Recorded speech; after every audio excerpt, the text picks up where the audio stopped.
Hi, I'm Paul Wilson. I'm the creator of Swing Machine Golf and the director of the Paul Wilson Golf School at Bears Best Las Vegas. In this tip, I want to talk about the one-piece takeaway.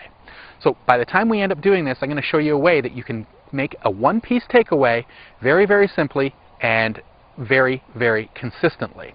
Okay, so let's just talk about the different takeaways first. We've got a one-piece takeaway and we've got a two-piece takeaway. So the difference is just this. If I set up to my golf ball, I'm creating a letter Y between my arms and the club shaft. Now, a two-piece takeaway has you taking the golf club back with your hands first, and then your arms start moving. So we've got 1 and 2. So it's moving back in two pieces. Now, I don't like this because what happens is you're going to activate your hands and arms as you take the golf club back. Now, if we think back to Iron Byron, the arm of the machine is powerless. It's only moving when the drive shaft, which is your body, moves it. So if I turn this, my arms move, which would move the club shaft. Okay?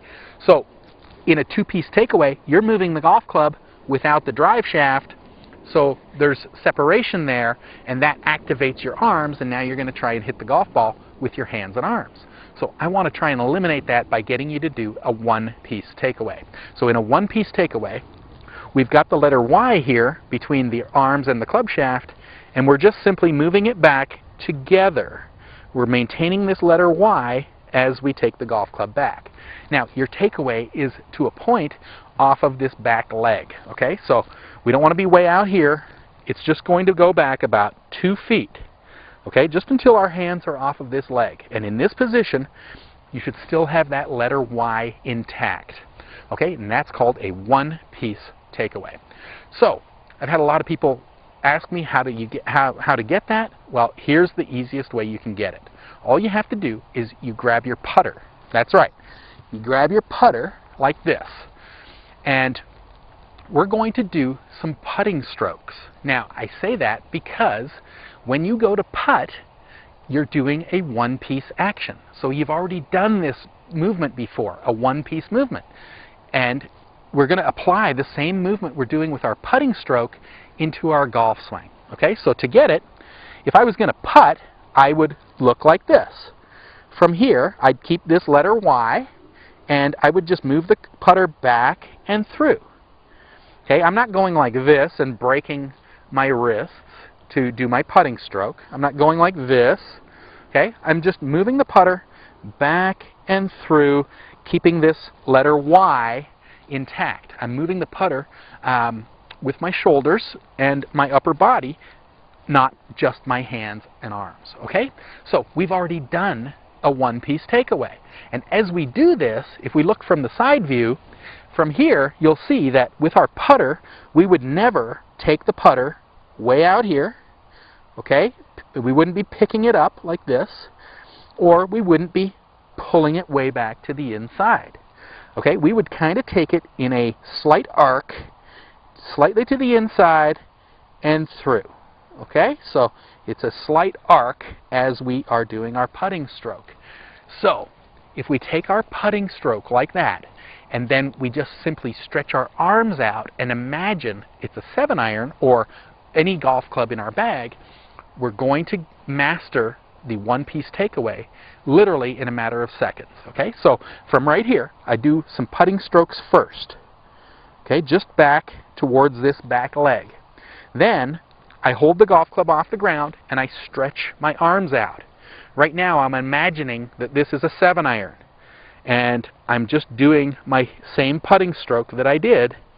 Instead of my arms being bent, I just straighten them out. Now, if I do that, you'll see from this side view that the golf club will work back perfectly on the same path every single time. There is no way I would pick it up like this or pull it back way to the inside.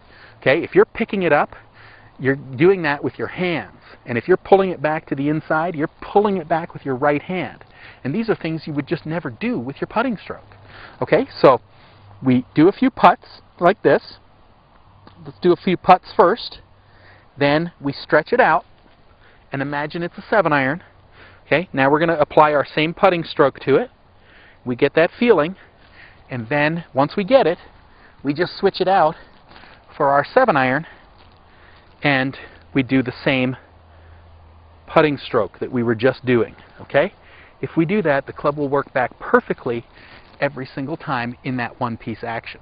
Okay, you can also do it a different way too, if you want. You just imagine that your 7-iron, let's do it with a 7-iron because it's an easy club to work with. Imagine your 7-iron is a putter. So what you do, you just go like this and get this into your putting stance and everything. Just do a few putting strokes like this, okay, just to get that feeling of your one-piece action, and then just stretch the arms out and do the exact same thing you just did, but with your arms straight instead of bent, okay? So that's how we're going to get the perfect one-piece takeaway instantly, because we're just basing it on a move we already do. We don't have to recreate this or rethink it. You have already mastered a one-piece takeaway in your putting stroke. So we're going to add that, or we're going to do that same stroke with our golf clubs, okay? So we get it by practicing with the putter, or we imagine our 7-iron is our putter. We get the putting stroke first, okay? Just understand it as being a one-piece action. You're maintaining that letter Y. Once you get that, then stretch it out and apply the exact same feeling to your takeaway, and you'll have it mastered in no time. Make sure you post your comments and ask your questions below, and I'll try to get to as many as I can.